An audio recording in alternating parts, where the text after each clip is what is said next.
Okay, hello and welcome. So today I'm going to make you a little tutorial for Legend of Grimrock. And basically, I understand that coding can be hard. It can be daunting. Certainly, you might load up the editor and go, ugh, I don't know how to do this. And it seems to be a lot apparent, especially on a lot of the Steam Workshop stuff, that there are no puzzles in the dungeons. But you can fix this quite easily. And I'm going to show you how to do several puzzles. Just simple things that can work quite well. You can combine these to make some rather good puzzles. So, without further ado, let's get started. Okay, so we're in the first room here. We've got a door, we've got a lock, we've got a key. Now, most of you who have played this, or played around with the editor, you've probably figured out how to use a lock. But you notice that the key doesn't open there.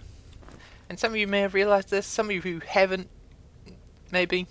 But any item can be used to open that lock. So in this case, I've set that to a torch. So let's have a look see on the editor here.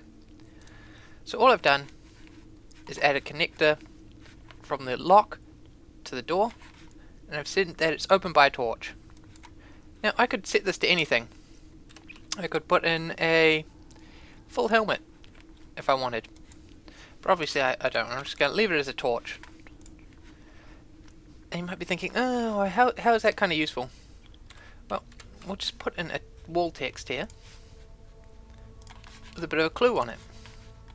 So we'll go with the enlightened lock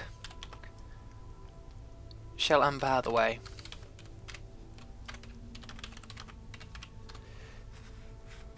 Just correct that. Okay, and plain and simple. So what you could do here is you could stack this room full of items, and then you've got your riddle on the wall. And basically, you know, you've got to solve this riddle in order to get out of the room. And obviously, it could be any item, but I would advise you not to use food or potions, because the party might use them, might eat it. You got stuck in the room. So, next little puzzle. Come down into this room. Doesn't seem too extraordinary. But if I step here, that didn't seem to do anything until we realise we're back at the start. Now, I've left the teleporter flash on so that you can actually see what's going on here. So, teleporter flashes, and I get turned around. Now, obviously, if I turn the teleporter flash off, there's a chance that you're not going to notice it just walking through, and you're going to be, what? What's happened here? So, all we've done here to create this effect is get a teleporter. We're setting it to triggered by party, change facing, invisible, silent, and we're going to turn off flash screen. Okay, so flash screen is turned off, and as you can see there, it just turns you around. If you're just wandering through, there's a chance you're not going to notice that small flicker. So how we do this is we set it up, we put a teleporter in, and we set it as itself as the target. With the change facing, it will change your direction to whichever one you've got clicked. So I could make it point you north, south, east, west, blah blah blah. But we've got it set south, so it's going to turn us around. So basically, all that's really happened here is that it's teleporting me onto itself, but facing a new direction. So to get through this, all I have to do is walk backwards. Pretty simple. Now you're thinking, well, what if I didn't want them to walk backwards in order to get through that? What if I want them to, say, find a button, but I want the same effect? Well, that's pretty simple. So you can see here, with the walking, what I've done is I've simply set this teleporter to teleport you one square into the room. So that's basically the same thing. Same setup, invisible, silent, blah blah blah. I'm going to turn flash screen off now. That was again on, just so you can tell that I was hitting a teleporter as I came in there. So with the way that works, when I walk through it, it turns me around. Now what you could do, of course, is extend this hallway, say, by 1, and then move that back 1, etc. You just want to move it around, sort of hide the location that it is coming in through. Okay, so in order to turn that off, I just put a button on there. But you could put in a hidden button, some room somewhere that you've got to find in order to open that. Now the next room seems, there's nothing much in here. This isn't really so much a trick, it's just a little thing which can be quite useful. Now in darkness without my torch, I can see that there's a secret door here, because the cracks in the wall there, you can see the light shining through, and that's quite useful. You can use this to hide a secret wall or a door or a passage that you need to open in order to progress. And you can do that. You don't have to leave a clue, because, or you could just put a wall text that says, you know, in darkness the secret might be revealed, or something like that. And that way, you got a nice something hidden there. And as you can see, it's a lot harder. It's still visible, but it's a lot harder to see with a torch on. So that just opens by this. So of course, just put a torch on the wall behind. Simple as that. The next one, you can see that I've just got these. Now this is the same principle as this other teleporters that I've just shown you, except that what I've done is I've set this up in a maze. So what we're going to see is, when I walk in, it changes my facing, so that I don't really have control of where I'm going. So what you could do is, obviously the way I've set it up, you just walk and it's going to take you through it. But you could set this up to make your own maze. Very simple. It's just going to turn people around, and to get through these, again, you're going to want to walk through them backwards, or well, it depends on which direction it's going to teleport you facing in. But nice and simple. You can make a more complex maze. You can get people nice and confused by turning these basically so that people get turned around and they don't realize that they're not walking where they think they are. So again, to set these up, you're going to go triggered by party, invisible, silent. I'm going to turn off flash screen, and again, just click the facing to whichever way you happen to want. And of course the teleporter target, if you don't set one, then it's going to be itself, but if you wanted to set its target, it would be setting the target as itself, and that's how you get that to work. Okay, so next up, just a simple little something.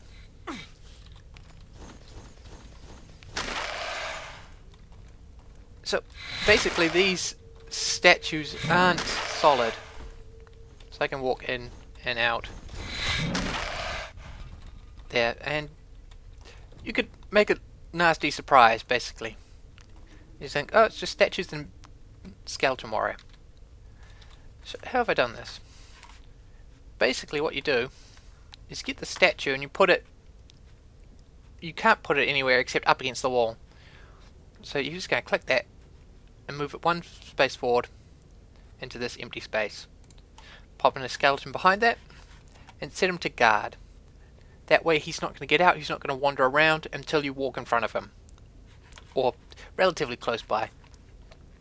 Now obviously you get that ugly effect when it walk through, and then that doesn't look very good. This one, yeah, clipping problems, but you can fix that by just where you position the statue and the secret door. But what I've done here is I've got a pressure plate underneath this skeleton, and I've set it so it's triggered by monster. That's the important part. And when it's deactivated, it's going to close the door. So I just change it to deactivate, close, and connect it to the door.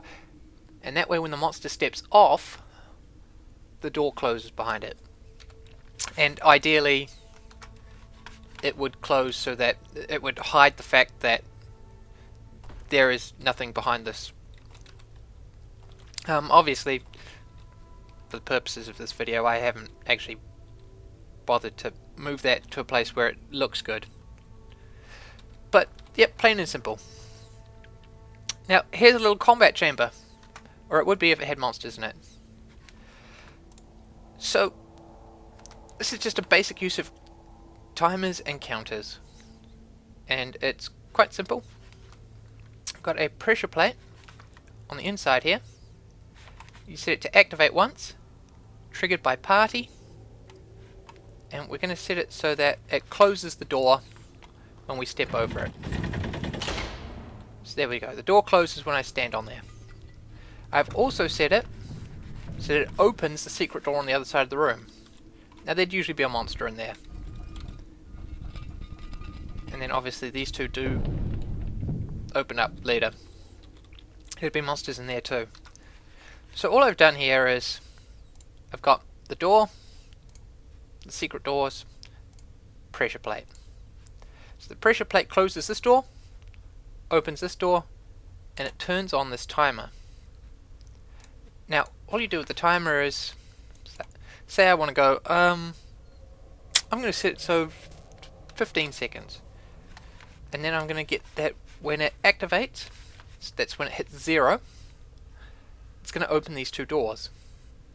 So what I'd basically be doing is, you walk into the room, the door opens on the far side, monster comes out, you fight him, and then 15 seconds later 2 more monsters come out.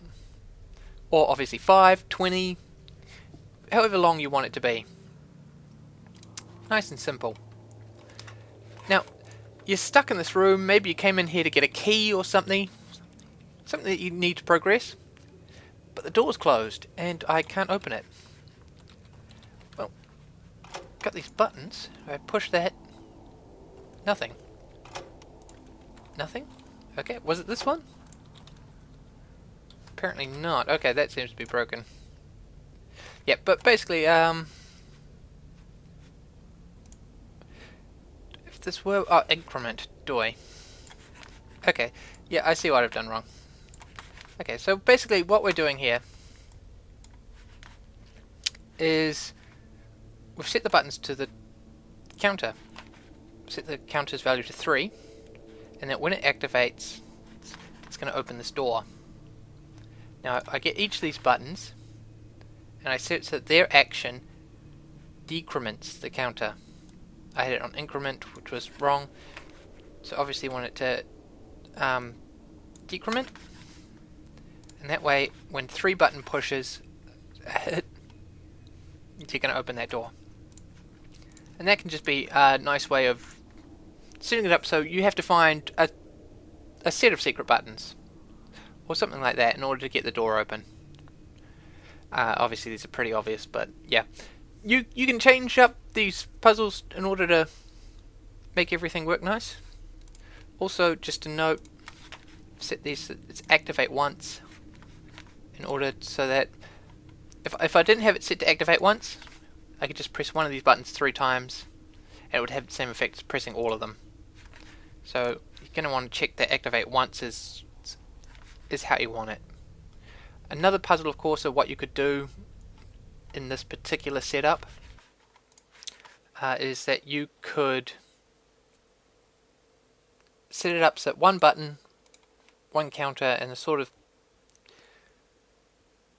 you'd set a clue or something that they'd have to look for, say, the number of skeletons on the level is the number of times you have to push the button in order to open a secret door, or something like that. Just add another idea for this one with the torch puzzle. With the torch and the lock, what you could do is set up something simple. Go like this.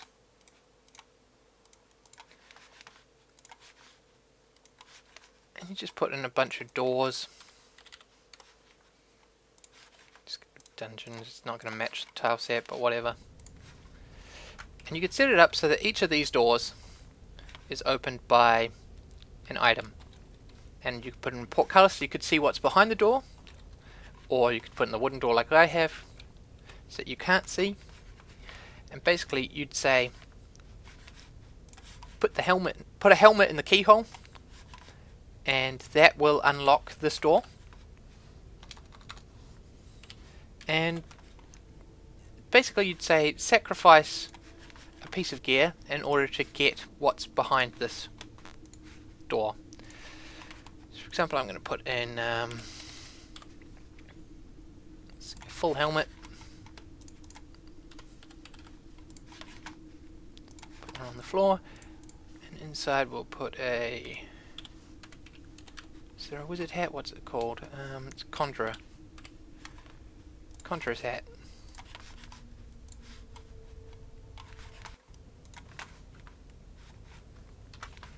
Okay, so there's a full helm on the floor.